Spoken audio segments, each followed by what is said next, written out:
शुक्रवार की कथा। एक समय की बात है कि एक नगर में कायस्थ ब्राह्मण और वैश्य जाति के 3 लड़कों में परस्पर गहरी मित्रता थी। उन तीनों का विवाह हो गया था। ब्राह्मण और कायस्थ के लड़कों का गोना हो गया था, परंतु वैश्य के लड़के का गौना नहीं हुआ था। एक दिन कायस्थ के लड़के ने कहा है, मित्र, तुम गौना करके अपनी स्त्री को घर क्यों नहीं लाते? स्त्री के बिना घर कैसा बुरा लगता है। यह बात वैश्य के लड़के को जम गई। वह कहने लगा। अभी जाकर गौना करा लाता हूँ। उसके बाद ब्राह्मण के लड़के ने कहा, अभी मत जाऊं, क्योंकि शुक्र अस्त हो रहा है। जब उदय हो जाए तब जाकर ले आना। परंतु वैश्य के लड़के को ऐसी जिद हो गई, वह किसी प्रकार से नहीं माना। तब उसके घर वालों ने सुना तो उन्होंने भी बहुत समझाया, परंतु वह किसी भी प्रकार से नहीं माना और अपने ससुराल चला गया।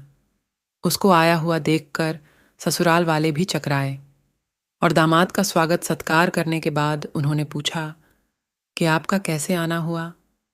वैश्य पुत्र कहने लगा कि मैं अपनी पत्नी को विदा कराने आया हूँ।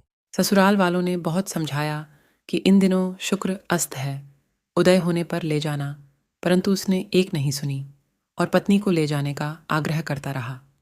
जब वह किसी भी प्रकार न माना तो उन्होंने लाचार होकर अपनी पुत्री को विदा कर दिया। वैश्य पुत्र पत्नी को रथ में बैठाकर अपने घर की ओर चल पड़ा। थोड़ी दूर जाने के बाद रास्ते में उसके रथ का पहिया टूटकर गिर गया और बैल का पूरा पैर टूट गया। उसकी पत्नी गिर पड़ी और घायल हो गई। जब आगे चले तो रास्ते में डाकू मिले। उसके पास जो धन, वस्त्र तथा आभूषण थे वह सब उन्होंने छीन लिए।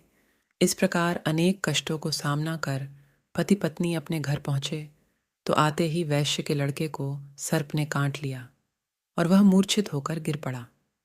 उसकी स्त्री विलाप करने लगी।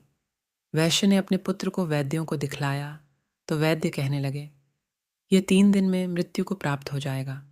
जब उसके मित्र ब्राह्मण के लड़के को सारी बात का पता लगा तो उसने कहा, सनातन धर्म की प्रथा है कि जिस समय शुक्र अस्त हो कोई अपनी स्त्री को नहीं लाता, परंतु यह शुक्र के अस्त में स्त्री को विदा कराकर ले आया है।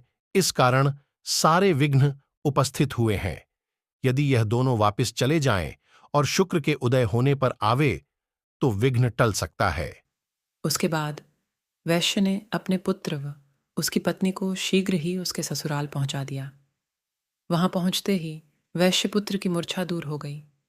साधारण उपचार से ही सर्प विष से मुक्त हो गया। अपने दामाद को स्वस्थ देखकर ससुराल वाले प्रसन्न हुए।